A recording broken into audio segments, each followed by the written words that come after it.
Bayangkan dalam waktu kurang dari 5 menit, tabungan yang kamu kumpulkan selama bertahun-tahun bisa lenyap begitu saja.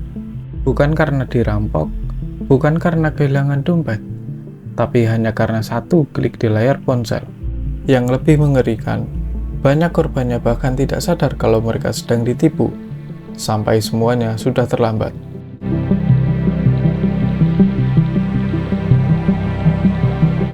Internet memang membuat hidup jauh lebih mudah. Belanja, transfer uang, memesan makanan, hingga mencari pekerjaan. Semua bisa dilakukan hanya lewat satu perangkat. Tetapi di balik kemudahan itu, muncul industri gelap bernilai triliunan rupiah. Industri yang tidak menjual barang, tidak memproduksi apapun, melainkan menjual harapan, memanfaatkan rasa takut, dan mengeksploitasi kelemahan manusia. Judi online, pinjaman online ilegal, scam digital. Ketiganya terlihat berbeda, namun sebenarnya mereka memiliki pola yang hampir sama, membuat korban percaya, membuat korban tergantung, lalu mengambil semua yang dimiliki. Pertanyaannya, mengapa kejahatan digital berkembang begitu cepat? Siapa yang sebenarnya berada di balik semua ini? Dan kenapa setiap hari selalu ada korban baru? Ibu Anita mengenalinya? Enggak.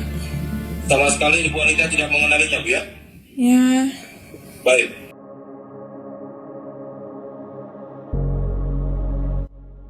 Dulu, penipu harus datang langsung ke rumah korbannya. Mereka harus menelpon satu persatu.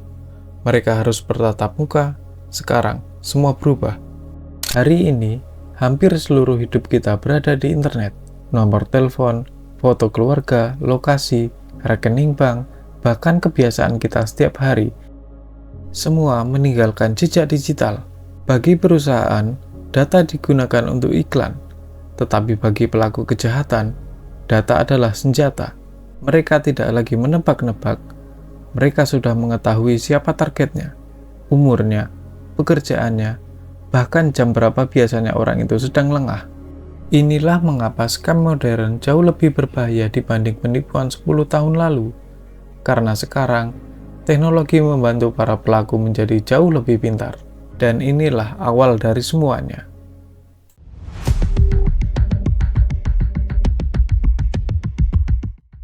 Jika kita bertanya kepada pemain judi online, hampir semuanya akan mengatakan hal yang sama. Awalnya cuma iseng. Kalimat sederhana itu ternyata menjadi pintu masuk menuju kerugian yang jauh lebih besar. Di awal permainan, sistem sering memberikan kemenangan kecil, bukan karena pemain hebat, bukan pula karena sedang beruntung, tetapi karena kemenangan kecil membuat otak percaya bahwa kemenangan besar hanya tinggal selangkah lagi. Fenomena ini dikenal dalam psikologi sebagai variable reward. Hadiah tidak datang setiap saat, justru karena tidak pasti, rasa penasaran terus muncul, dan semakin seseorang hampir menang, semakin sulit baginya untuk berhenti. Banyak orang tidak berhenti ketika kalah, mereka justru menambah taruhan, dengan harapan bisa mengembalikan uang yang hilang. Padahal, semakin lama bermain, peluang kerugian biasanya semakin besar. Di era digital, promosi judi online juga berubah. Bukan lagi lewat selebaran atau SMS, kini hadir melalui media sosial, grup percakapan, hingga siaran langsung yang menampilkan seolah-olah banyak orang menang besar. Tujuannya sederhana, membuat penonton percaya bahwa kemenangan itu mudah diraih. Saat uang habis, banyak orang mengambil keputusan yang paling berbahaya. Mereka mencari pinjaman.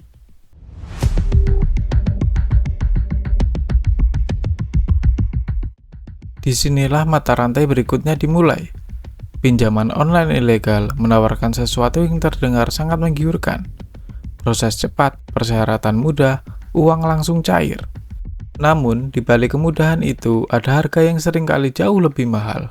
Banyak korban bukan hanya ditagih, mereka diteror, diancam, bahkan kerabat dan rekan kerja ikut dibungi agar korban merasa malu dan tertekan.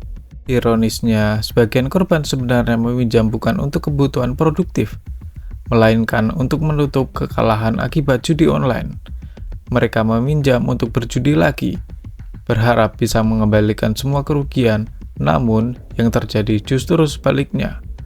Utang bertambah, kerugian membesar, dan tekanan mental semakin berat. Tetapi ada satu jenis kejahatan digital yang berkembang jauh lebih cepat. Korbannya bukan hanya pemain judi, bukan hanya pengguna pinjaman online, melainkan siapa saja yang memiliki ponsel.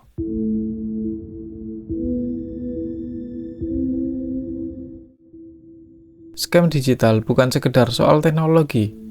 Senjata utamanya adalah manipulasi psikologis. Pelaku berusaha membuat korban percaya, panik, atau tergesa-gesa. Saat emosi mengambil alih, logika seringkali ikut menghilang. Modusnya terus berubah. Ada yang mengaku sebagai kurir, pegawai bank, petugas pajak, bahkan aparat penegak hukum. Mereka memanfaatkan identitas yang terlihat meyakinkan agar korban tidak sempat berpikir panjang. Kini, kemajuan kecerdasan buatan membuat modus penipuan semakin sulit dikenali. Foto dapat dipalsukan, suara bisa ditiru, bahkan panggilan video pun dapat dimanipulasi. Artinya, melihat wajah atau mendengar suara seseorang bukan lagi jaminan bahwa identitasnya benar. Lalu muncul pertanyaan yang lebih besar. Apakah judi online, pinjaman online ilegal, dan scam digital sebenarnya berdiri sendiri? Atau semuanya hanyalah bagian dari satu ekosistem kejahatan yang saling terhubung? Banyak orang membayangkan pelaku kejahatan digital bekerja sendirian, duduk di kamar dengan satu laptop, lalu mengirim pesan penipuan secara acak. Kenyataannya, sebagian jaringan yang lebih besar bekerja layaknya sebuah perusahaan. Di dalamnya ada pembagian tugas. Ada yang bertugas mencari calon korban, ada yang melayani percakapan, ada yang mengelola transaksi, bahkan ada yang bertugas membuat iklan agar terlihat meyakinkan. Semua dirancang agar korban merasa sedang berinteraksi dengan layanan yang resmi. Banyak operasi kejahatan digital bersifat lintas negara. Server bisa berada di satu negara, operator di negara lain, korbannya berada di Indonesia. Inilah yang membuat penanganannya jauh lebih rumit dibanding kejahatan konvensional.